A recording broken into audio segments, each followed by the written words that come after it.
warahmatullahi wabarakatuh. Perkenalkan, nama saya Lydia Wulansari, NPM S1D018011. Baiklah, di sini saya akan mempresentasikan tugas praktikum ekonometrik dengan judul model dengan variabel beda skala dan spesifikasi model.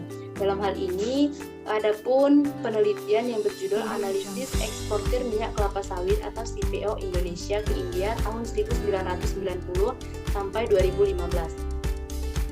Yang pertama, bab pendahuluan. Pendahuluan itu terdiri dari 3 sub pokok bahasan. Yang pertama latar belakang, yang kedua rumusan masalah, dan yang ketiga yaitu tujuan. Yang pertama latar belakang. Minyak kelapa sawit merupakan salah satu komoditas utama ekspor Indonesia dalam perdagangan internasional. Bagian penting dari tanaman kelapa sawit adalah buahnya yang dapat diolah menjadi minyak setengah jadi atau crude palm oil dan minyak jadi atau palm oil. Keunggulan minyak kelapa sawit atau CPO di Indonesia merupakan cerminan dari kondisi tanah yang sangat subur, curah hujan yang mencukupi, serta sinar matahari yang mendukung untuk optimalisasi tanaman tersebut. Kebutuhan kelapa sawit dalam negeri dan dunia akan terus mengalami peningkatan sebagai akibat dari pertumbuhan jumlah penduduk di dalam negeri dan luar negeri yang terus mengalami peningkatan. Kelapa sawit yang diproduksi di Indonesia sebagian kecil dikonsumsi dalam negeri sebagai bahan mentah dalam pembuatan minyak goreng, sabun, mentega, dan sebagian besar diekspor dalam bentuk minyak sawit dan crude atau crude palm oil atau CPO, dan minyak inti sawit atau crude palm kernel oil atau CPKO. Total produksi minyak kelapa sawit dunia diperkirakan lebih dari 45 juta ton, dengan Indonesia dan Malaysia sebagai produsen dan eksportir utama dunia. Hal tersebut menurut laporan World Growth Februari 2011.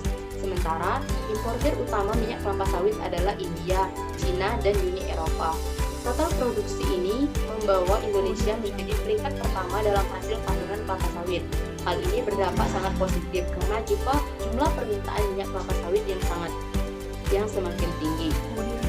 Pergerakan harga pada minyak kelapa sawit yang tidak stabil di pasar internasional ataupun domestik akan mempengaruhi pendapatan devisa Indonesia, eksportir maupun pelaku bisnis minyak kelapa sawit. Pada saat harga internasional lebih besar dibandingkan dengan harga domestik, maka eksportir akan memilih untuk menjualnya ke pasar internasional. Hal tersebut akhirnya dapat mempengaruhi harga di pasar domestik karena lebih dari 77% produksi minyak kelapa sawit diekspor. Perkembangan ekspor minyak kelapa sawit atau CPO dipengaruhi oleh harga minyak kelapa sawit atau CPO, baik di pasar domestik maupun internasional. Faktor utama pendorong kenaikan permintaan minyak kelapa sawit atau CPO adalah harga yang relatif rendah dibanding dengan harga kompetisi seperti minyak kedelai, minyak biji matahari, minyak kacang tanah, dan minyak kapas dan minyak lobak. Yang kedua yaitu rumusan masalah. Rumusan masalah ini terdiri dari 3. Yang pertama, bagaimana pengaruh variabel independen atau variabel bebas terhadap variabel dependen atau variabel terikat. Yang kedua, apakah terdapat masalah heteroskedostisitas pada model analisis yang digunakan.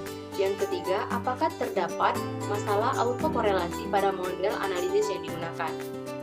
Yang ketiga, tujuan. Tujuannya terdiri dari 3. Yang pertama, untuk mengetahui pengaruh variabel independen atau variabel bebas terhadap variabel dependen atau variabel terikat. Yang kedua, untuk mengetahui apakah terdapat masalah heteroskedostisitas pada model analisis yang digunakan. Yang ketiga, untuk mengetahui apakah terdapat masalah autokorelasi pada model analisis yang digunakan. Baiklah, kita memasuki bab yang kedua yaitu metode penelitian. Yang pertama, jenis dan sumber data. Jenis data yang digunakan dalam penelitian ini adalah data sekunder. Sumber data yang digunakan adalah berasal dari skripsi, yaitu dengan judul Analisis Ekspor Minyak Kelapa Sawit atau CPO Indonesia ke India tahun 1990 sampai 2015 oleh Nadiatul Khairah. Spesifikasi data. Metode analisa data yang digunakan untuk mengetahui hubungan antar variabel adalah model penafsiran estimasi ordinary loss squared atau OLS. Di sini yang terdiri dari 2. Yang pertama, uji heteroskedastisitas dengan rumus EI sama dengan alfa 0 ditambah alfa 1 X1I ditambah alfa 2 X2I ditambah alfa 3 X3I ditambah alfa 4 X2I ditambah alfa 5 X2 2I ditambah alfa 6 X3 2I ditambah Fi.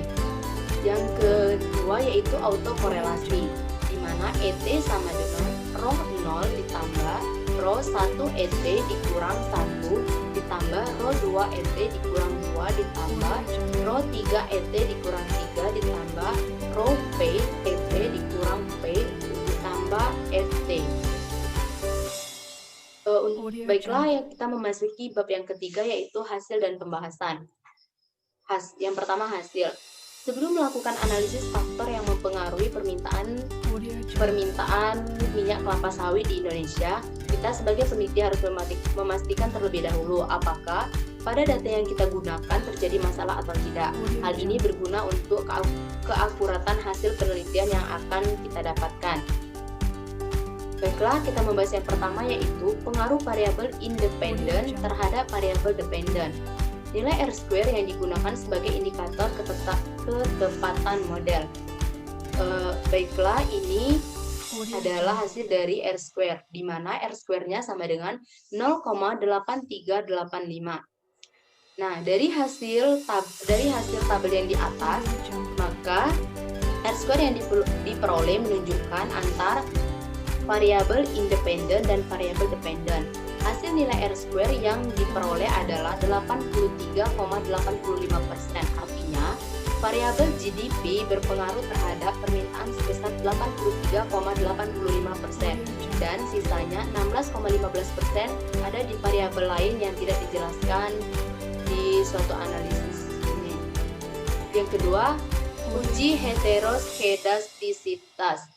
Heteroskedastisitas adalah masalah yang terjadi karena sebaran varian dari kesalahan pengganggunya sama. Ketentuan jika p-value lebih besar dari alfa, yang mana alfanya yaitu 0,05, maka tolak H0 terima H1. Tidak ada masalah heteroskedastisitas. Jika p-value lebih besar dari alfa, maka terima H0 tolak H1. Jika ada masalah heteroskedastisitas. Seperti pada tabel ini, maka diketahui p-value-nya yang pertama 0,66743, yang kedua 0,97460, yang ketiga 0,48873, yang keempat 0,1405, dan yang kelima 0,20141. Dari hasil uji heteroskedastisitas di samping didapatkan nilai p-value yang lebih besar dari nilai alfa yaitu 0,66743, 0,97460, 0,48873, 0,41405. Hal ini dapat diartikan bahwa data yang digunakan tidak terjadi heteroskedastisitas karena nilai alfanya lebih kecil dibanding dengan nilai p-value yang didapatkan. Baiklah, kita memasuki uji yang ketiga yaitu uji autokorelasi. Autokorelasi adalah masalah yang terjadi karena terdapat hubungan korelasi antara kesalahan pengganggu. Ketentuannya yaitu jika nilai DW atau Darwin-Watson lebih besar dari 2, maka terjadi kesalahan autokorelasi, dan sebaliknya jika nilai Darwin-Watson lebih kecil dari 2, maka tidak terjadi autokorelasi. Untuk nilainya sendiri, ini nilai Darwin-Watson dapat dilihat dari tabel di atas. Nah, dari hasil analisis di atas ini, maka yang didapatkan nilai Darwin-Watson-nya yaitu 1,4309. Artinya, tidak terjadi autokorelasi dalam analisis tersebut karena nilai yang diperoleh lebih kecil dari 2. Baiklah, kita memasuki bab yang keempat yaitu penutup, di mana penutup ini sendiri terdiri dari kesimpulan dan saran. Adapun kesimpulannya yang pertama, dari hasil R-square yang diperoleh menunjukkan bahwa antara variabel independen dan variabel dependen, hasil nilai R-square yang diperoleh adalah 83,85%. Artinya, variabel GDP berpengaruh terhadap permintaan sebesar 83,85%. dan sisanya 16,15% ada di variabel lain yang tidak dijelaskan. Yang kedua, dari hasil uji heteroskedastisitas didapatkan nilai p-value yang lebih besar dari nilai alfa, yaitu 0,66743, 0,97460, 0,48873, 0,41405.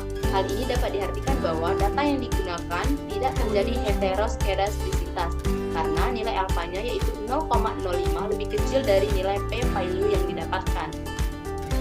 Yang ketiga, kesimpulan yang ketiga yaitu dari hasil analisis di atas, maka hasil yang didapatkan nilai Darwin-Watson yaitu 1,4309. Artinya tidak terjadi autokorelasi dalam analisis tersebut karena nilai yang diperoleh lebih kecil dari 2. Saran. Yang ke B yaitu saran. Bagi peneliti selanjutnya dapat menggunakan penelitian ini sebagai acuan penelitian selanjutnya agar dapat mengembangkan instrumen penelitian yang lebih baik dan memperluas objek penelitian. Mungkin cukup sekian presentasi dari saya. Apabila ada kesalahan saya mohon maaf. Saya akhiri. Wassalamualaikum warahmatullahi wabarakatuh.